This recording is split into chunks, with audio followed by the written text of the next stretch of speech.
Okay, I think it's time for us to begin. It's 5 minutes after the hour. Um, the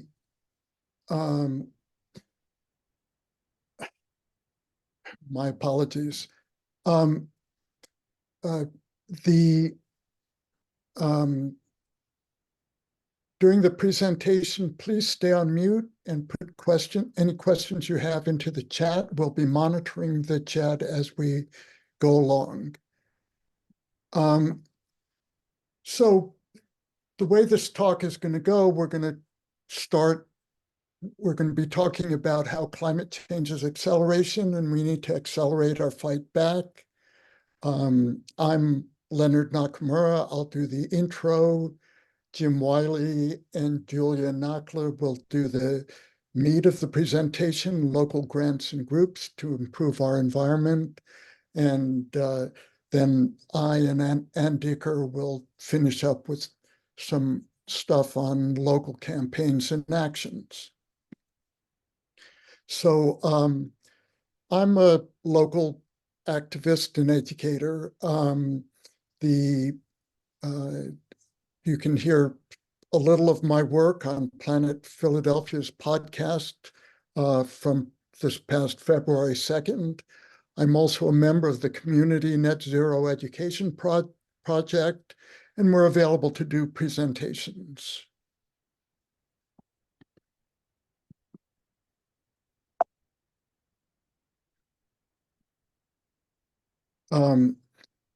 So 2023 was a year of record temperature and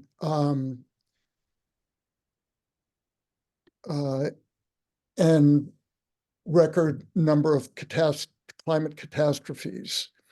So global average surface temperatures hit a record in 2023, 1.5 degrees centigrade above the 1850 to 1900 baseline that people use to talk about climate.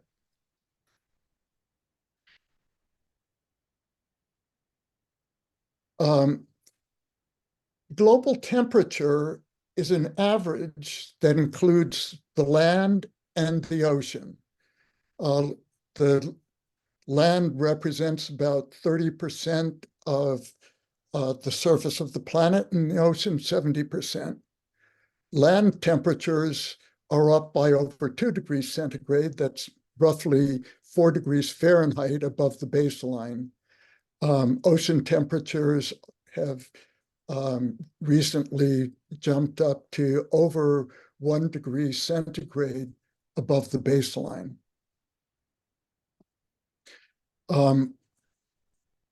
Ocean temperatures were up by 0.2 degrees centigrade over the previous record. So you can see in this graph that the brown line, orangey brown line here is 2023. And starting in August and running through December, we had the highest ocean temperatures we have seen, and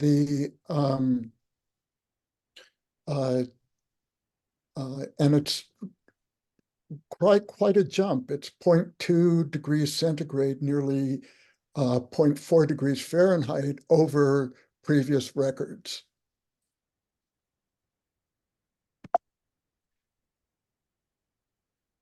Now this matters because hot ocean temperatures encourage high humidity, and as the sea surface gets warmer, the atmosphere can actually hold more water, just as a sauna does. The combination of the hot ocean temperatures and high humidity accelerates storms so that they're stronger and more damaging. So hurricanes in particular rapidly acquire more strength when they cross warmer waters. Droughts, wildfires, floods, and storms are all becoming more extreme and costly as the weather heats up. from 2021 to 2023, climate events in the US cost an average of $140 billion a year in damages. By comparison, the Inflation Reduction Act will spend about $39 billion a year. So climate change is costing us much, much more than we're spending to mitigate it. In 2023 alone, there were 28 huge climate events that each cost more than $1 billion. Unfortunately, these costs are going to continue to rise until well after we hit net zero greenhouse gas emissions in 2050. And 2050 is an optimistic date for net zero. The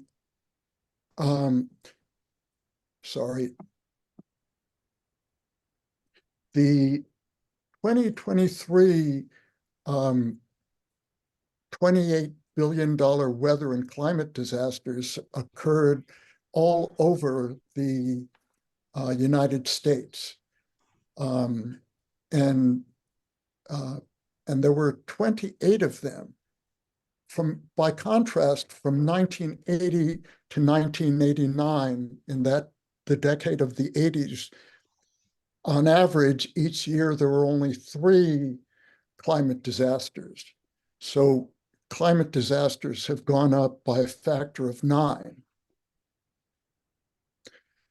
So climate change is accelerating. We've got to fight back if the future is going to be better than it otherwise would be. It's on us.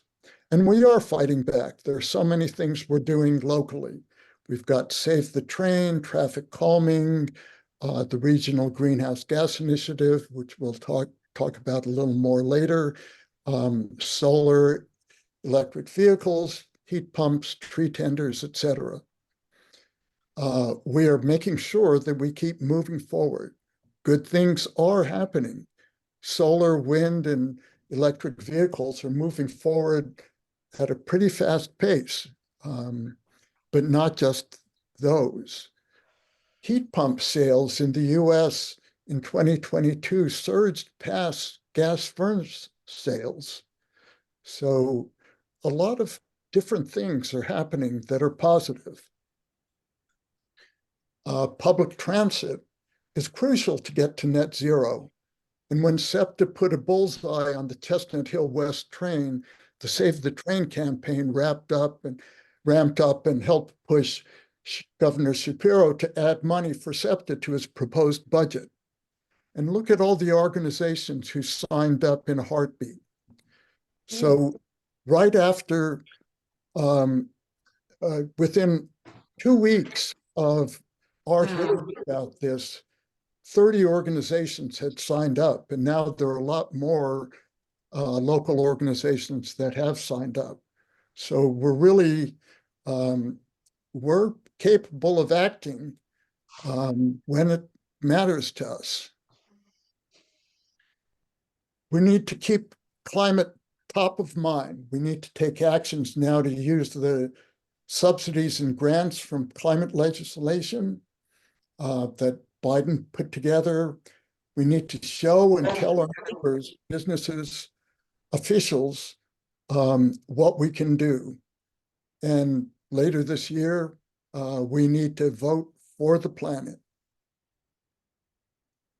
Okay, I'm now going to turn this over to Jim Wiley and Julia Nackler, who'll discuss subsidies and grants the Biden administration is making available to us in our organizations.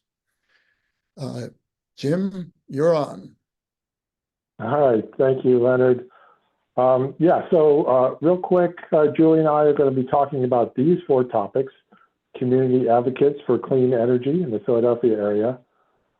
Here for CJ, I'll explain what that acronym means in a minute. This Clean School Bus Program and how it affects Philadelphia, and several solar opportunities in Philadelphia. Next slide, please. So, who is the Community Advocates for Clean Energy team? It's a collaborative effort of volunteers from the Sierra Club and the Climate Reality Project, and now the Community Net Zero Education Project as well, working to reduce pollution and ensure that we, our kids, and our future generations have livable, healthy, and productive communities by maximizing positive impact of clean energy and climate funds locally. And that's the headline, connecting people with climate funds. Communities, no, we're still back on who we are. There you go. Communities include pretty much everyone who benefits from reducing pollution: homeowners, renters, low-income communities, environmental justice communities, school children, and many more that you'll hear about in a minute. And the Philadelphia region is the 5 counties of 5 southeastern Pennsylvania counties, as well as central New Jersey counties on the other side of the river, and northern Delaware, Newcastle County. Most volunteers are in Pennsylvania residence right now, but we welcome more volunteers from across the region to help us. All right, next slide, please. Let's start with some basics about the Bipartisan Infrastructure Law, or the Infrastructure Bill, and the Inflation Reduction Act, or the IRA.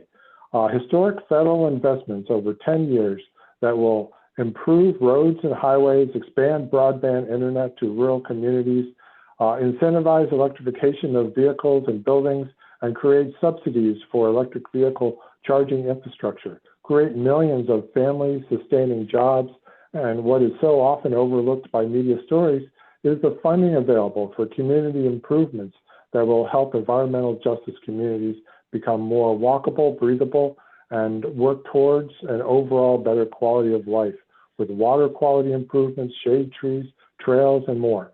We'll hear more about some of the hundreds of programs in a few minutes. Of course, at the bottom there, we must mention the goal of reducing carbon pollution by an estimated 40% by 2030. Next slide, please. So this chart illustrates the sources of funding and how several intermediary agencies are involved in managing and filling in details for stakeholders.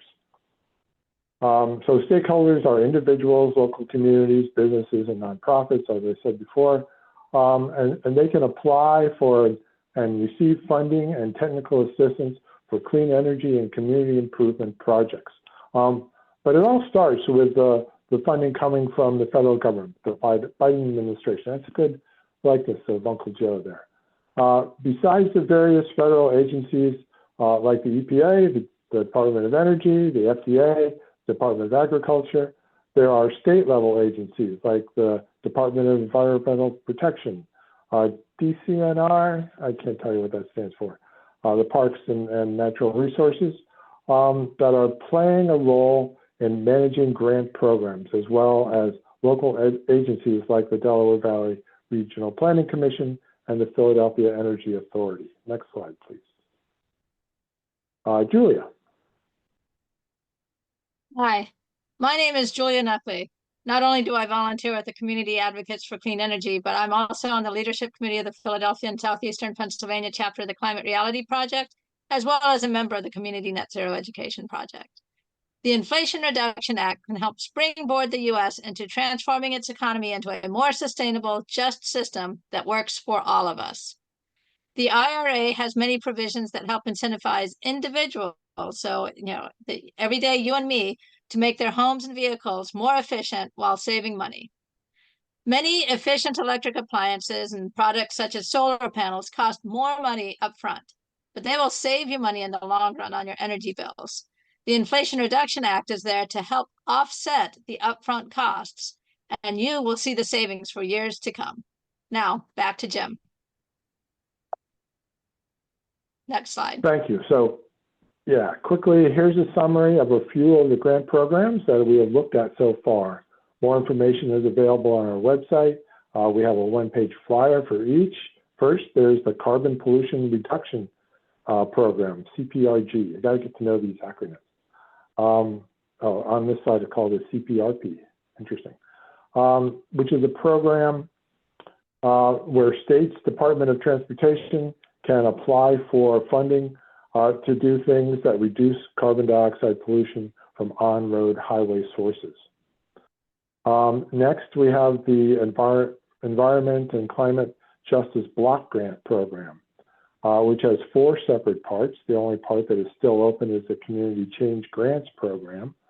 So think of things like bike lanes, expanded public transit, shade tree planting, workforce development and clean energy sectors, restoring wetlands, community gardens and composting, or community engagement projects. This grant is available to community-facing nonprofit organizations or collaborative groups, or collaboration between community-facing orgs and local government. All right, next slide is, next we have the Greenhouse Gas Reduction Fund, GGRF.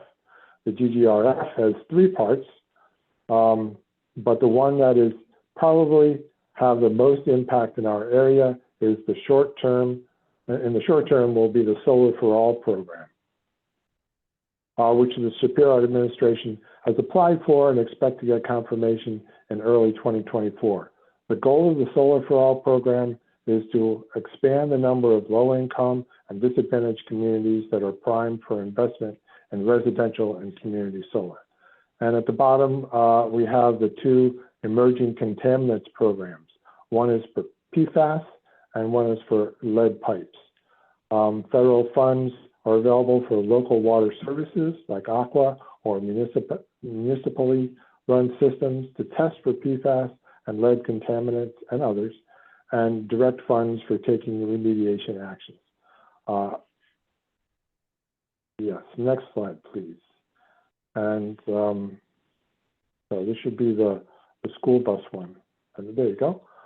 Next, we have the Clean School Bus Program, which has a goal of replacing the oldest buses in the school transportation fleets with zero-emission electric battery buses. And finally, we have the Neighborhood Access and Equity Grant. How often do we see highways that have been built right through our community, separating kids from schools, homes from stores, families from families? Many of these communities had no choice when the road was constructed in the 60s or the 70s. A good example of this is the Vine Street Expressway in Philadelphia that runs right through Chinatown. This grant program is more targeting city and transportation planners, which is a ways from jackhammers tearing down a highway, but it's a start. So that's the summary of grant programs that we have looked into. A drop in the bucket for sure, but with more volunteers, we can expand our expertise, our outreach capacity, and our talent for holding workshops and with local stakeholder groups and helping them to take advantage of these historic climate and environmental justice funding opportunities. Next slide, please. All right, now I'm going to talk about Here for CJ, or Housing Equity Repair and Electrification for Climate Justice, which is organized and focused in Philadelphia. The Here for Climate Justice Coalition brings together community organizations, home repair providers, workforce and community development partners, and climate justice groups across Philadelphia to fight for safe, healthy, affordable, fossil-free housing for all. The climate and the housing crisis are interconnected, and we need solutions that address both at the same time. Here for CJ is fighting for healthy, affordable, and climate-resilient housing for all Philadelphians, affordable, fossil-free utilities, family and community-sustaining jobs. Next slide. Here for CJ is a coalition of all of these organizations which contribute their own expertise to work together to achieve the goals of the greater team. Next slide, please. So we need policies and public investment that meet people's urgent need for safe, healthy, and affordable housing while securing a future with a fully electrified, energy-efficient, fossil-free, and climate-resilient housing stock. We want to transition towards renewable, affordable, reliable, universally accessible, and fossil-free utilities in the city of Philadelphia. We want PECO, as Philadelphia's electric utility, to be a leader in supporting housing electrification and clean energy while reducing residents' overall energy burden. Lastly, retrofitting homes across Philadelphia will employ thousands of people for years to come. Next slide. So in November of 2023, the Hunting Park NAC, Sierra Club, and the Physicians for Social Responsibility hosted a community event to premiere the screening of the documentary, What Needs to Be Done, 6 Stories of Built to Last. The short documentary aims to bring attention to the widespread need for comprehensive home repair in Philadelphia and highlights interviews with 6 Hunting Park homeowners who received repairs through the Philadelphia Energy Authority's Built to Last program. Next slide, please. So the Here for CJ partners will be screening that documentary throughout the year. If you would like to stay in the loop for these screenings that will take place, email Cynthia. There's her email on the screen. Here for CJ will be hosting a virtual orientation for new volunteers and registrants in April. And again, email Cynthia for more information. Next slide, please. Now, I want to jump back to the Spring School Bus Program.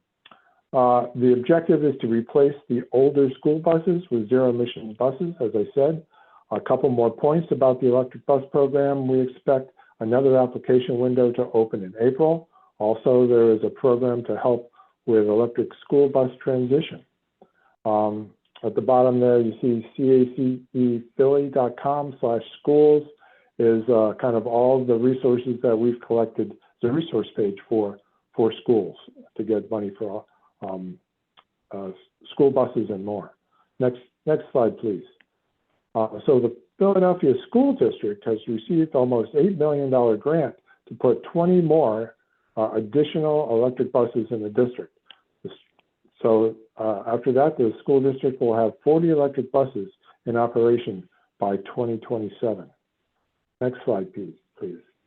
All right, and finally, I want to talk about Solarize, or solar incentives in Philadelphia. The Solarize Philly is real, operating as part of the Philadelphia Energy Authority. It's a group buying of rooftop solar for residents. The next 3 are kind of in the works, but I want to give you a heads up. Solar for Schools is incentives for schools to install rooftop solar in Pennsylvania. It's a state legislation that is expected to pass soon. It has bipartisan support.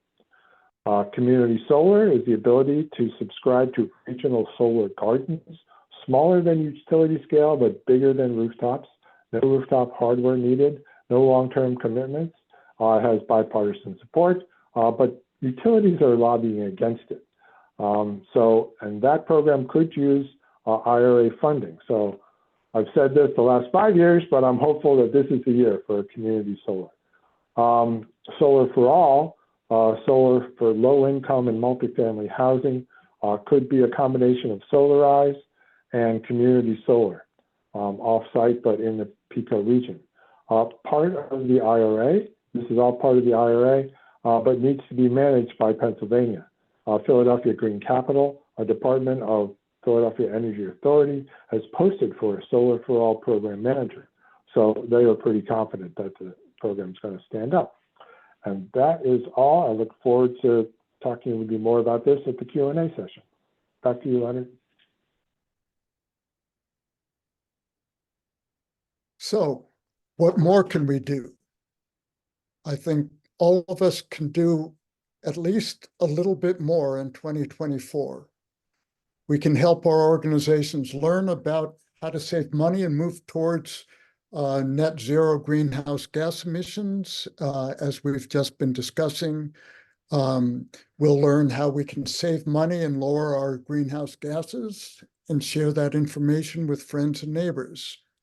We can sign up with a local environmental organization, and we're going to be sending out our newsletter and notices about local activities.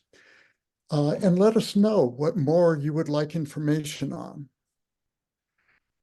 Local campaigns to be aware of, community solar that we've just heard about. Then there's the regional greenhouse gas initiative.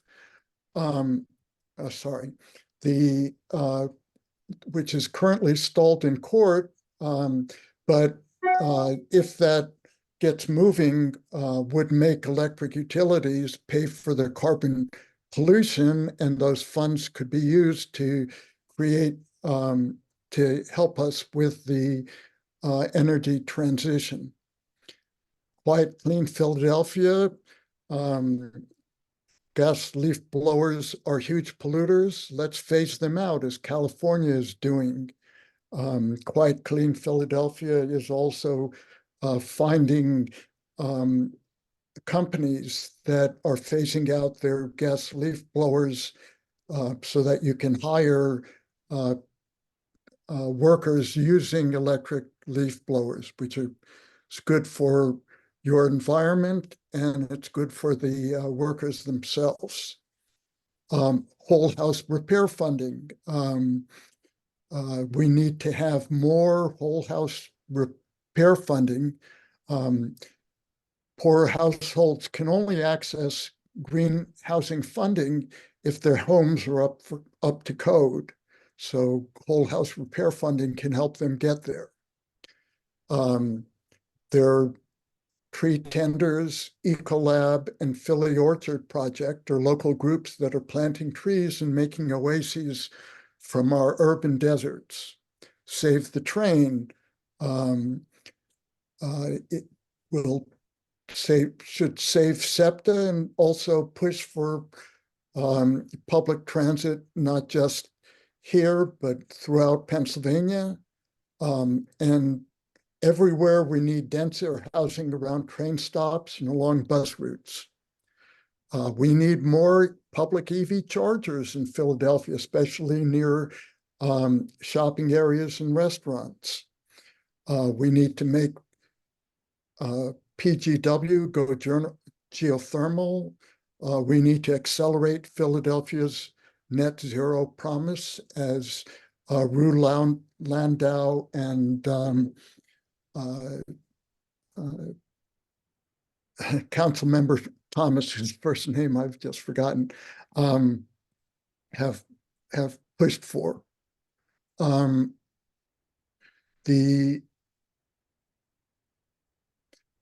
now Ann Dicker is going to present. She's our neighbor, president of WMAN, and so much more.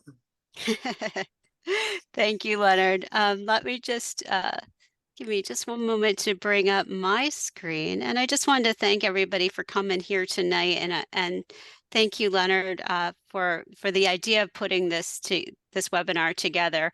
I hope that WMAN, this is like one of the first webinars that we have on this topic, and others throughout the year. So let me get my screen. Okay. So as we said, think globally, act locally towards a carbon neutral Mount Airy. And West Mount Airy Neighbors, part of its mission is to be stewards of the environment. And this year and last year, and I guess the last several years, we've really tried to live up to that commitment to stewardship for the environment. Currently, WMAN is involved in Mount Airy tree tenders to replace our canopy. Philadelphia lost 6% of its tree canopy over 2008 to 2018 during the Nutter administration, which actually had a goal of expanding the tree canopy, and we ended up losing it. So we launched the Ecolab last year, and we are growing new nursery trees, and we're also teaching kids how to plant trees. And we have a plan, somewhat tentative, working on getting big funding for this, but we want to have a Mount Airy greening plan that would very much play into this whole carbon neutral goal. WMAN is very interested in traffic calming, which has an impact through making our neighborhood more walkable. And those are just a few things. But tonight I'm going to talk about what everybody's talking about lately is saving the train. I'm going to be talking about public transit and why I believe that this is the moment that can be transformational for Philadelphia and not just Mount Airy.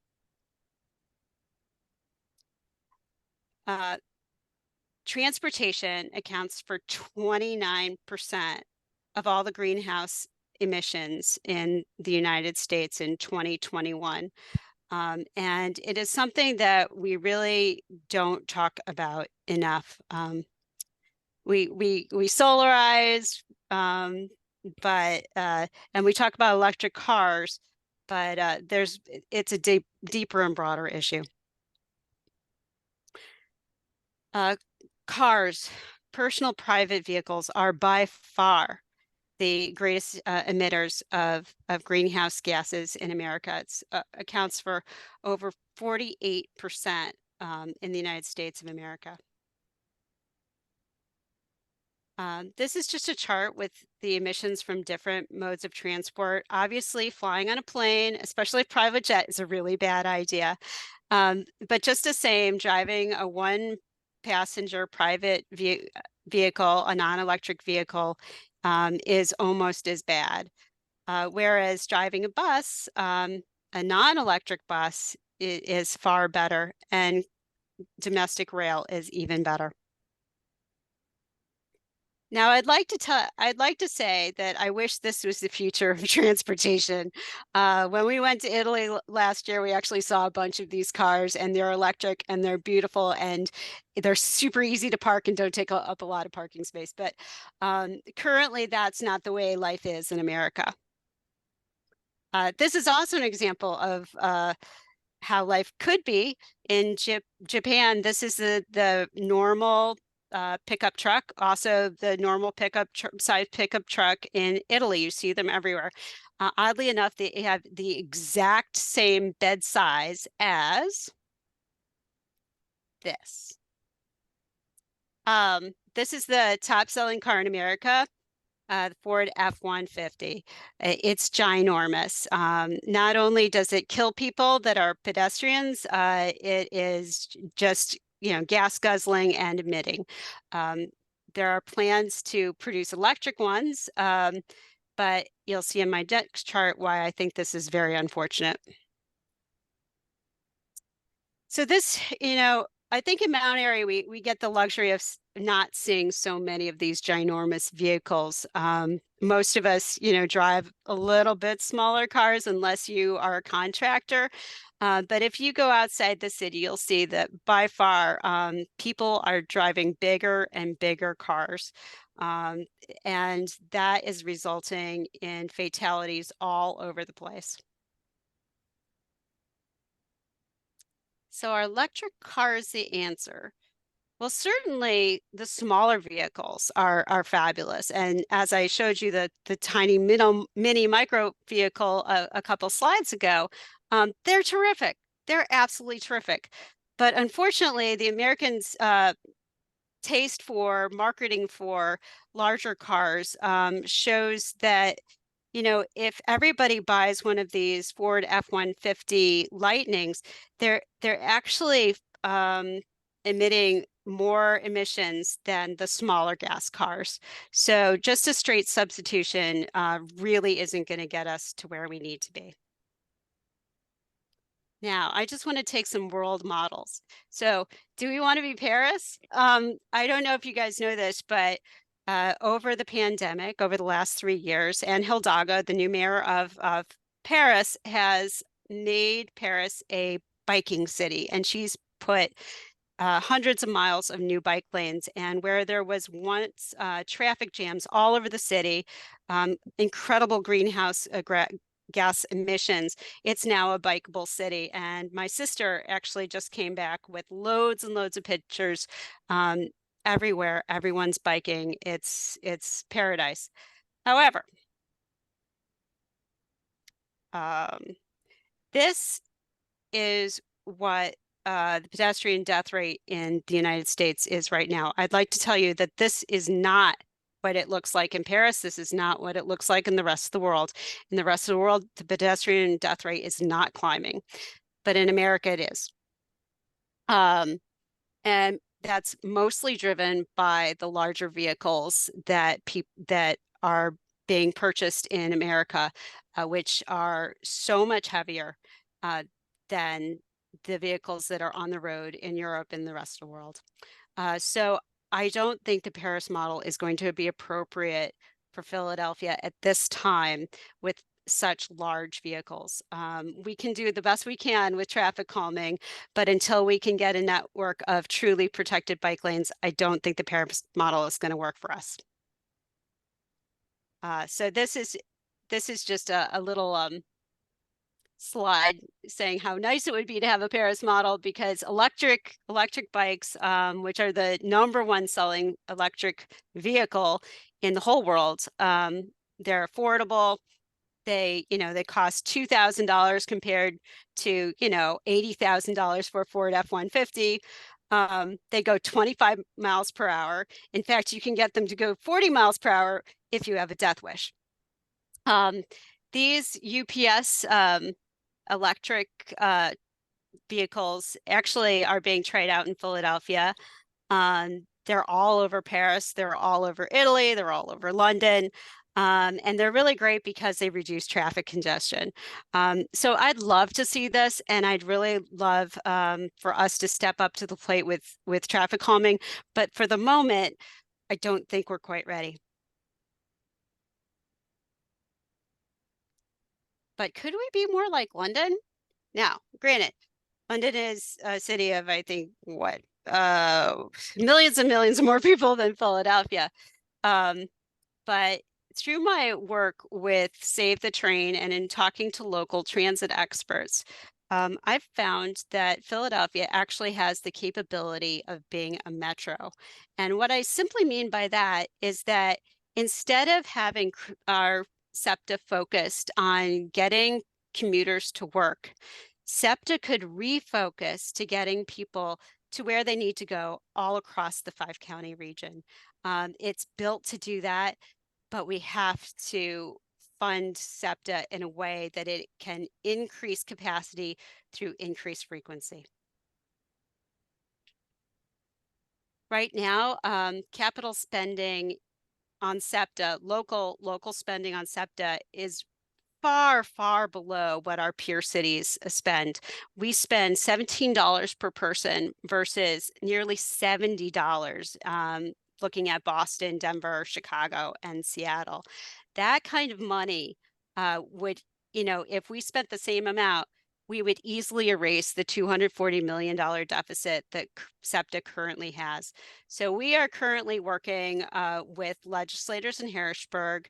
We've actually secretly doing a really good job of building a Democratic coalition to dig their heels in and make sure that SEPTA gets its $240 million.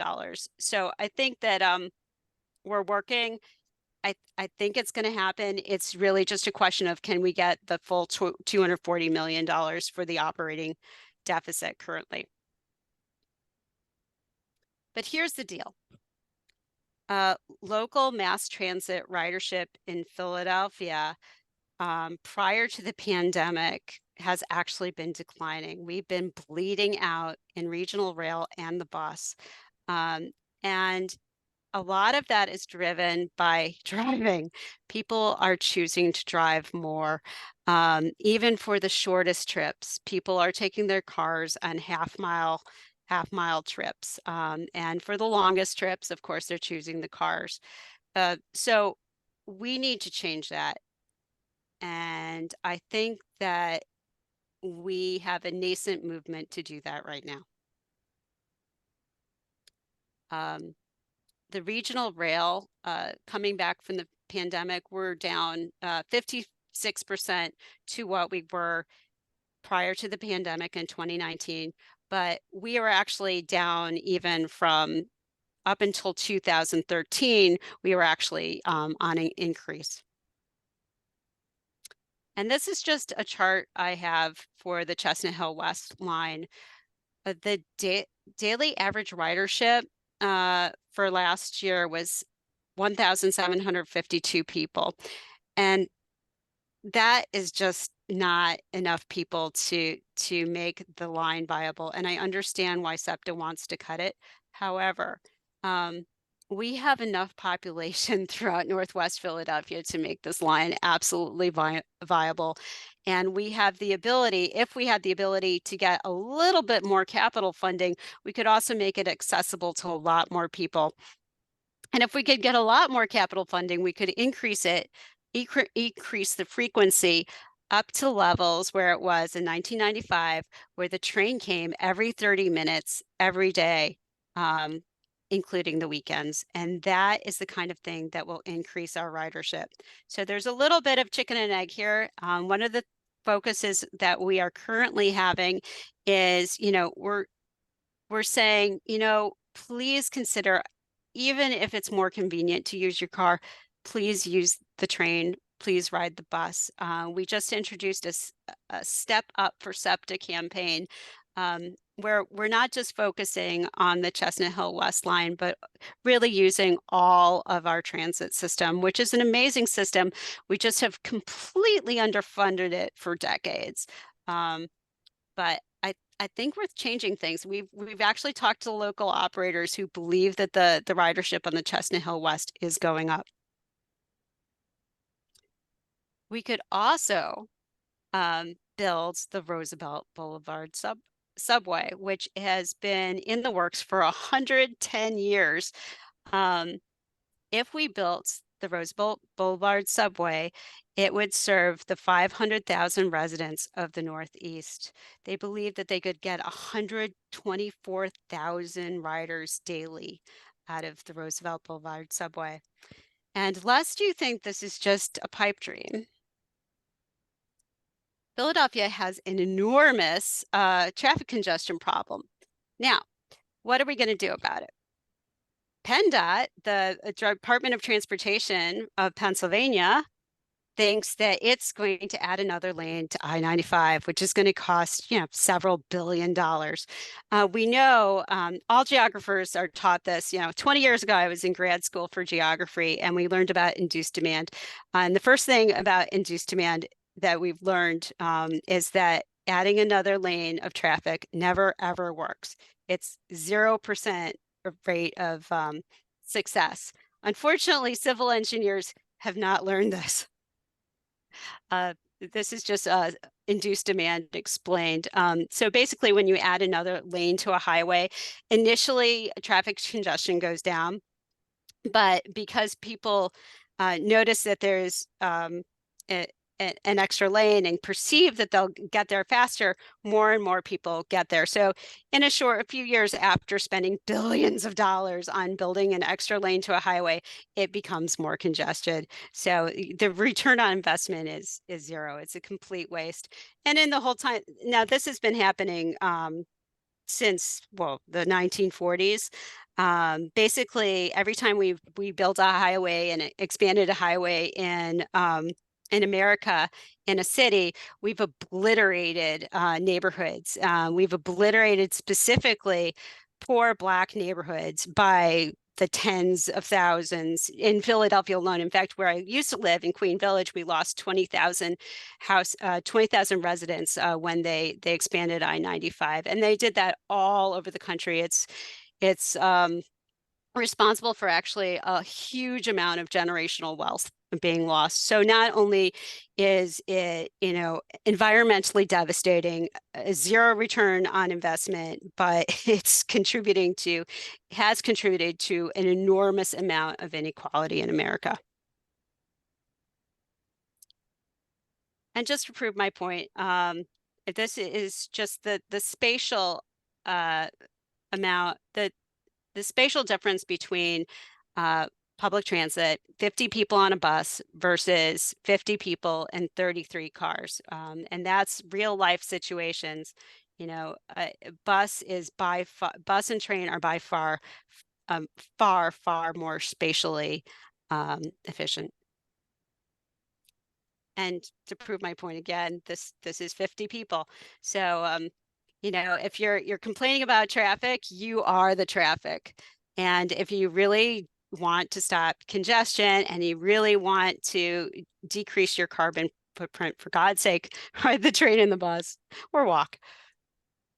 So this is our new campaign, Step Up for SEPTA, and we are just encouraging people to take photographs of themselves when they are on the train, on the bus, put it up on social media and share it, because we want taking public transit to be cool again. And I've already got some local elected officials that are going to be doing this. I'd like to say Cindy Bass has agreed to do it, and so has Senator Haywood. And we are working on more, but I hope that you all will join us if you're on Twitter, if you're on Instagram, if you're on TikTok, or just me. I'm, over 50, so obviously I'm on Facebook. But take your photo. Oddly enough, I don't actually take the Chestnut Hill West every day, but I do take the 23 bus. I absolutely love it. And I'm on there. So join the Facebook group, post it. It's kind of fun. And that is the end of my presentation. There we go.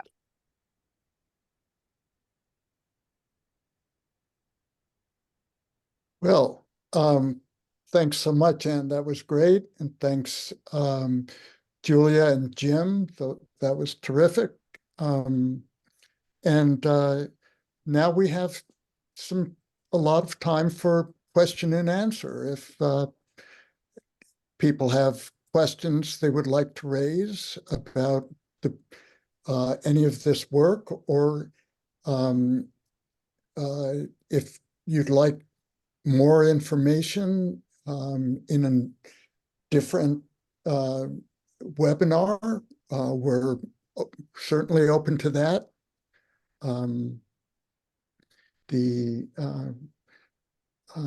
We hope you found this informative. I see in the chat there was some complaint about our going too fast, and but we wanted to cover a lot of stuff, and so I'm sorry if we did go too fast. Betsy Toy? Hi, sorry I missed the first half, but I was driving. I think West Mount Airy Neighbors has just done a fabulous job on the train campaign. So kudos there. I think that it's really easy to take the train. There's a fixed schedule. If some of the train stations say when the next train is coming, you have that at Allen's Lane, so it feels secure. If you go to the train station and there's no one there, you feel confident that a train is going to come. And I'm a senior, so I just waive my little ticket, but you can buy a ticket on the train. I think you still can. I don't know. You can use a credit card. Anyway, I think that there is a lot of discomfort and anxiety. Okay, well, I didn't know that. That's new. I think there's just like a deterrent about getting on buses because people don't know how they work. And the schedules are very deficient as to when the next bus is coming. I've tried 3 or 4 different apps, and I finally found one that seems to be real time. But most of the apps tell you when it's scheduled to come, and that for a bus, that's not really reliable. So there are just these hurdles that people have to get over, and they do in other cities. But I think we need some kind of a practical education, not telling people all the good reasons to take SEPTA, but just like, how the hell do you do it? I totally it's hard agree, to have Betsy. a bimodal route. I totally agree. And it's something I'm figuring out because I have not been good about taking public transit. I do take the 23, but I don't really know any of the other routes. And I would ask that people join me in figuring SEPTA out and talking to SEPTA about how they teach new people to use our public transportation. And we're working on getting that together. And we can also chat ourselves and talk to our neighbors about it. Dan Jones, you have a... Yeah, I was just wondering if there was a information or a list of landscape landscaping companies that use electric wind leaf blowers? So if you are in the Philadelphia area, you're not in luck. And this is why we're trying to ban gas leaf blowers. The margins are so thin right now, in terms of lawn care companies. There's Right. a first mover penalty. It's not a whole lot to transition, but even, the $700 it costs to buy a professional l- electric leaf blower is a hurdle, and that's why we're trying to Oh, get a phase out plan in city council through. good. Thanks.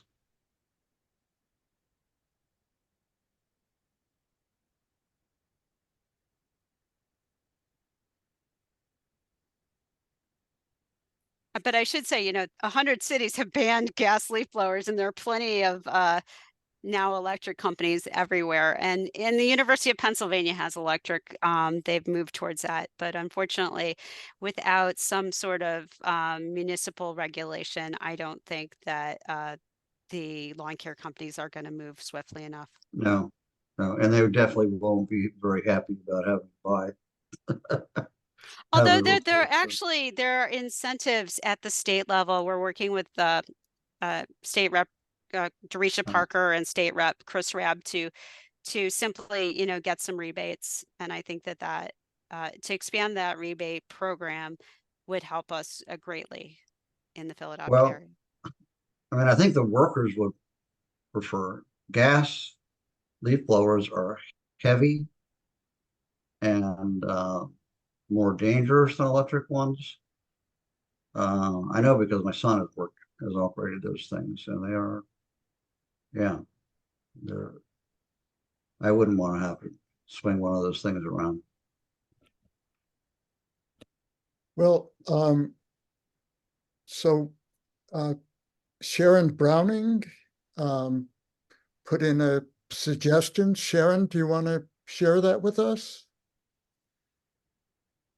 You, um, well, Sure. I don't have good lighting here. I was eating dinner when we started, so I didn't have my my picture on. But I just think I really resonated, and thank you all for everything you're doing. Number one, more people need to know what is being done because, as we all know, people are in a place of despair and some level of hopelessness these days. I mean, you hear that language.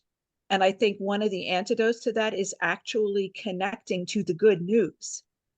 And everything that has been presented here tonight is good news that demands to be disseminated.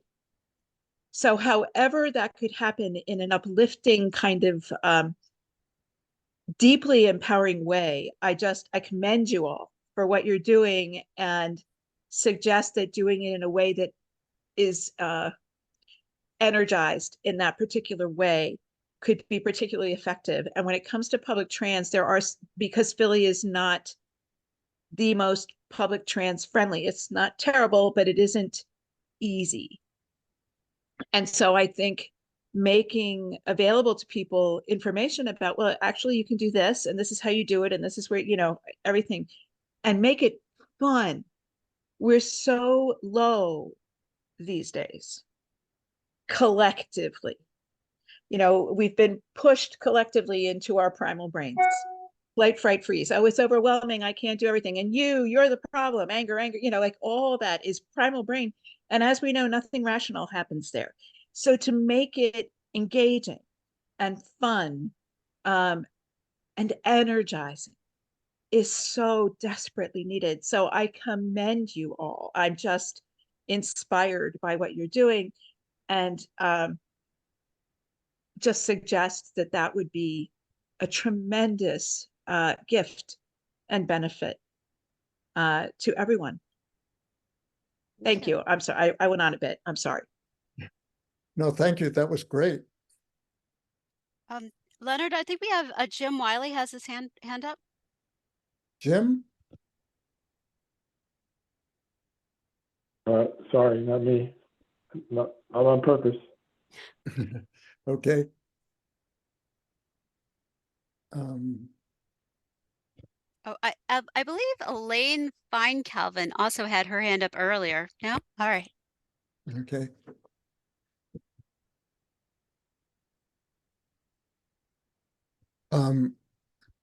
Well, maybe we're done, but you've been a terrific. Myra Lesoric has her hand up. I wanted to ask about if there's ever been a plan to make all the SEPTA stations accessible on the west line, because some of them require climbing up, and Yeah, you know, Myra, that there is a plan. We were told that it would cost $7 million a station. We think that's absolutely ridiculous. And I am working with Bob Pravetti on finding an alternative way that we could do that for far, far less. So stay tuned. thanks. I think Lynn Robinson has her hand up.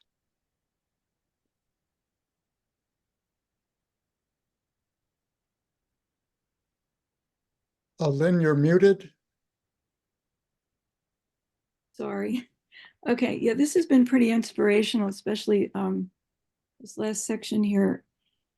So I'm one of those drivers, and I have an electric car, which is extremely frustrating because I'm the person that lives in a row house that can't charge at home. And I realize that public transportation is much more the answer. However, I'm going to be 70. That's my excuse. I mean, I wish I was taking public transportation. It not only doesn't it seem convenient, it doesn't seem friendly. And it used to be. I remember in the good old days, it was fun. It was nice being in a crowd. A part of it is just because people are afraid to catch germs. But anyway, about the electric car problem, I don't know if anybody has been talking about getting some of the empty lots converted to charging stations, or, you know, if there's people talking about where we can somehow set up charging stations that are community generated, because the companies that are installing these stations are not doing an adequate job. They don't maintain them well, and there's just not enough of them.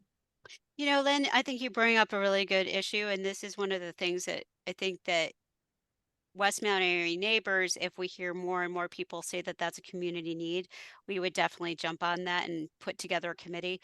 Basically, we need, you know, a nexus of people working together on an issue. Certainly there are parking lots where it would be ideal. In fact, right behind my house is the FitLife parking lot, and that would be a great place for a charging station. Yeah. And there's all this money that's available for that from the infrastructure law and it's just been very slow rolling out. And now EV sales are slowing, and one of the big reasons is because we don't have enough of this infrastructure. So there really is some very live possibility to do more, both because there's money there and because you know, industry needs this as part of the transition.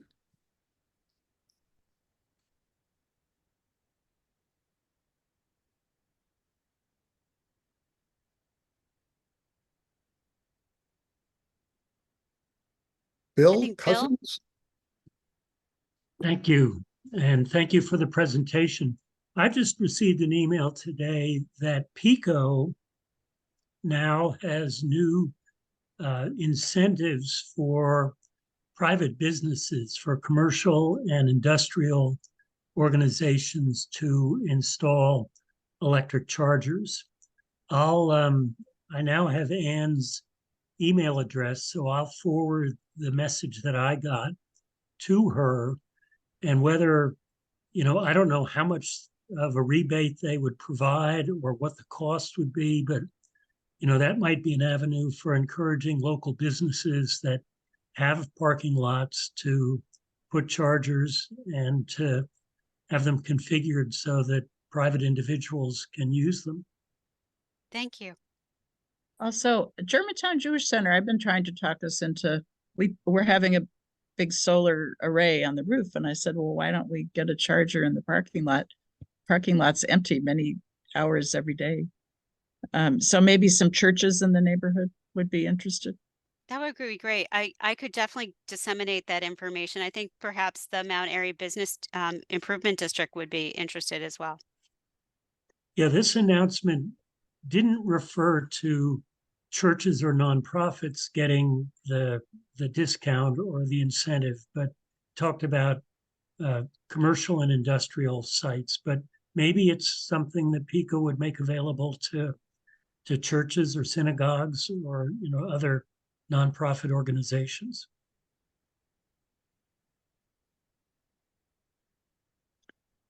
Makes sense to have them in school parking lots. Teachers could be charging their vehicles. Yeah. Yeah, we have so many parking lots that are unfilled. I mean, I know people complain about parking here, but every day there's so many parking spots that are unfilled, and we could put charging stations that would be far, far better than putting it on sidewalks, which would definitely reduce walkability, particularly for people with mobility issues.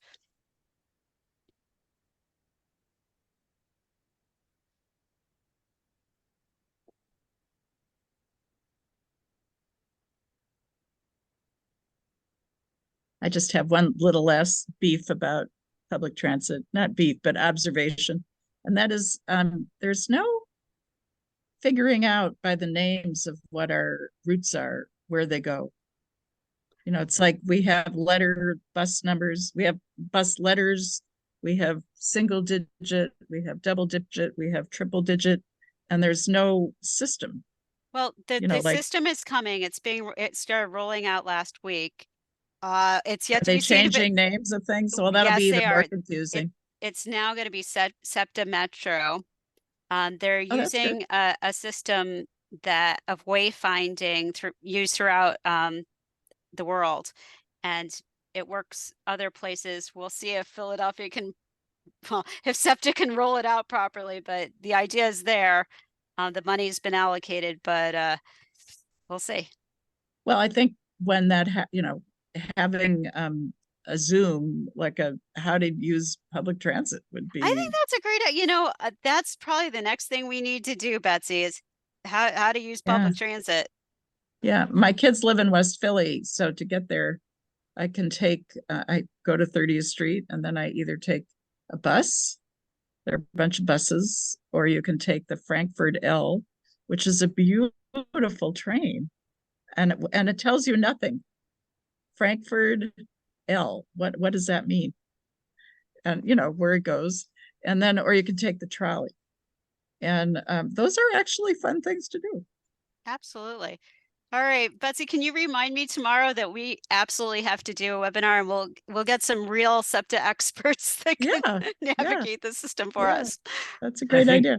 Related to that, more signage at bus stops would be helpful. It says, okay, this is a 23 or an H bus, but it doesn't say how frequently it runs. You can get some of that information on your smartphone with the SEPTA app, and it doesn't tell you where it's going. No. Well, I see us going. I think we're going to be working more and more with SEPTA, and hopefully they'll be receptive to the fact that we're helping them out, or being, but with being cheerleaders, they need to help us out. So, right, let's do it. Julia had a good comment. Julia, do you want to make it about the? Sure. So 2026 is going to be like a huge year for Philadelphia, because not only is it the 250th anniversary of the country, so people will want to be coming here, but also we're hosting some of the World Cup games. And so there's going to be lots and lots of tourists coming to Philadelphia, and a chance for us to showcase our city. And that's a way we can frame it to our politicians to put pressure on them to really improve our public transportation system. My sister lived in Atlanta in 1996, I think it was, when the Olympics came there, and Atlanta used that to, really overhaul their public transportation. They put in lots of like bicycle paths and things like that.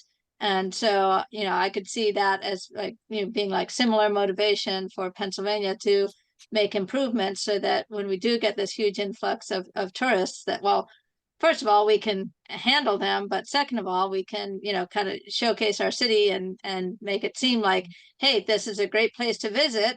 Why don't encourage people that you're here in absolutely right, 2026. Julia. Maybe I you think can that's come back again in the future. That's the number one talking point with politicians, and we will definitely be going over and over that one. Absolutely. Good.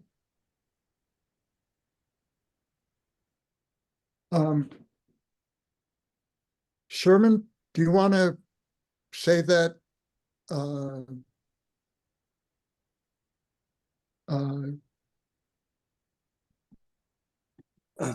Well, hello, Leonard. Yeah, just following up on Julia's comment about bus rapid transit.